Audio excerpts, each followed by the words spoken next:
What's up, everybody? Welcome to Podcast Now. I'm Alex, and in this video, I want to talk about the PlayStation Showcase yet again. Now, obviously, it seems like every week, every couple days even, we get some sort of, rumors or leaks or whatever about this showcase, and the one that we're talking about today is actually quite interesting, and you may have seen it online. Comes from Millie A, so a lot of other sites are running with it, but they're citing her.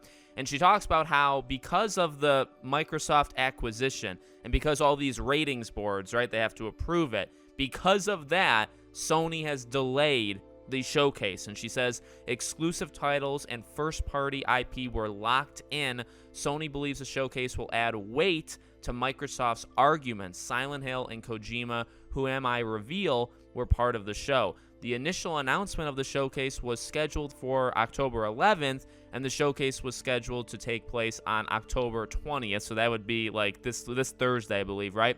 Sony holding firm for now. Now, honestly, and you can believe it or not, that's totally up to you. I kind of do like Millie A is pretty good. She gets a lot of things right. So I'm inclined to lean more towards, I believe it. Back in September, she listed kind of like a checklist of all the things that would be part of a PlayStation showcase. And a lot of them, like Final Fantasy trailer, Silent Hill, Kojima, a lot of them are becoming true separately. And I wonder, and this is kind of separate from the main discussion that we are going to have, but I do wonder if the plan for the showcase, right, was say like a 9-list thing. And to get around it, Sony is kind of doing them individually. And I get it, like Silent Hill is its own thing. But maybe, and we don't know, maybe there is a behind-the-scenes thing where Silent Hill was like, well, or Konami, they had a deal and they said, well, can you be part of our showcase? Yes. Or Final Fantasy, can you be part of our showcase? Yes. And then it's like, well, we're actually not going to do it now. Why don't you just do it on your own? And we don't know for sure, and it seems like the Silent Hill thing was always supposed to be separate. So maybe you can apply that logic to Kojima, right? Maybe Kojima's thing. Hey, do you want to kind of kick off the marketing with us? Yes. And then it's like, well, all right, we can't really do that anymore. So why don't you just do it on your own, like on Twitter? You know what I mean? Maybe, maybe not. Maybe, maybe not. But in terms of the crux of the argument here, the discussion, boy, that's interesting. It would hurt that narrative. Not even taking like a console side or, like a fanboy kind of thing for either of these two. It does make sense that Sony's like, well, hey, we have exclusives too. Microsoft's buying Activision Blizzard. And I do think buying Activision Blizzard is different than getting like Final Fantasy 16 as an exclusive. I do think those things are actually much, very different from each other. But the general idea that Sony's saying, hey, exclusives are kind of bad when you buy these companies or whatever, but we also have all these third-party deals where we get their exclusives, right? Doesn't go off so well. So it is believable that because they're in the midst and, the UK board is being pretty stingy, like they may not accept the deal, right? They may be the only ones that don't accept the deal, but I believe that would still be enough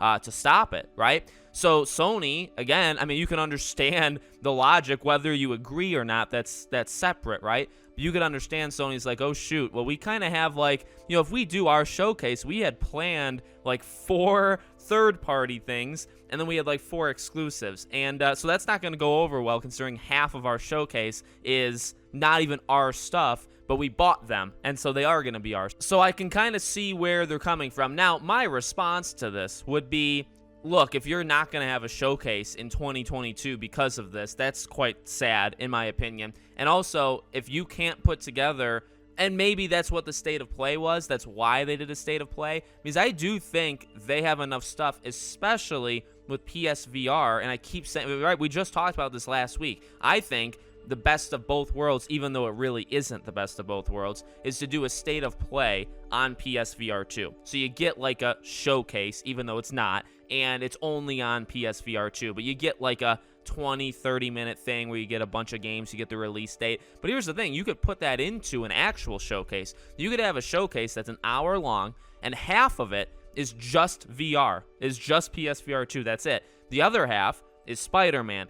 Now, I would like to throw in Final Fantasy 16, but, do they not want to do that because it's not owned by, you know what I mean? So maybe they don't do Final Fantasy, but there's still Spider-Man, Wolverine. I mean, you can go down the PlayStation exclusives, and you'd still get a couple. Now, if you're staying away from anything that's technically not from your own studios, yeah, you may have some trouble. But that's again where I think PSVR 2 would come into it. I think you could just add that in, and you could still make a showcase out of it. So honestly, my idea of it being just a state of play for PSVR 2 kind of makes a lot of sense at this point, because it seems like the third-party stuff may just happen on its own. They may just do individual things, right? Maybe BioShock shows up at the Game Awards, and maybe it was supposed to show up at, I mean, that was on Millier's list, BioShock. So BioShock, we know, could be announced by Sony, or was supposed to be announced by Sony, but it wouldn't be exclusive in any way. So you would imagine, like, why is actually that not okay to be shown? You know what I mean? Why can't you show that at a showcase? You don't own it or anything. But maybe you let that slip, and maybe that goes to the Game Awards instead, and Sony doesn't do any third-party stuff.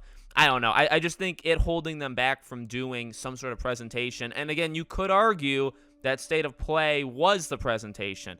And it was a really good one. Like, I don't want to take away from it, because it really was the best, I think, State of Play. State of Play, not showcase. It was the best State of Play they've ever done, because it was just really good. So if that's it, I mean, it's better than nothing for sure, and it is better than what they've done in the past for State of Plays. But I would just like, that big kind of showcase. But, the thing with a showcase is kind of a mix. Even Microsoft's, right? Showcases generally, yes, there are a lot of the stuff that you yourself are doing, but you have some help. You'll bring in some third parties and second parties to announce some stuff. So, I mean, I get it. That's kind of what a showcase is, and what E3s have been, and all that good stuff. So we'll see what happens. And again, if you don't even want to believe this, right? Because again, it's just every week, oh, it was supposed to happen this week, it was supposed to happen last week. I do generally believe it, though. I mean, I don't think they'd want to skip a showcase. I do think a showcase was supposed to happen this month or last month. I don't think it's meant to have gone on this long. So I'm inclined to kind of believe it. So let me know what you guys think in the comments. Make sure you guys are subscribed, bell icon turned on, so you know when all these videos go up. If you want to follow or support the channel anywhere else, all my social media is in the description below. Thank you guys for watching, and I'll see you all on the next one.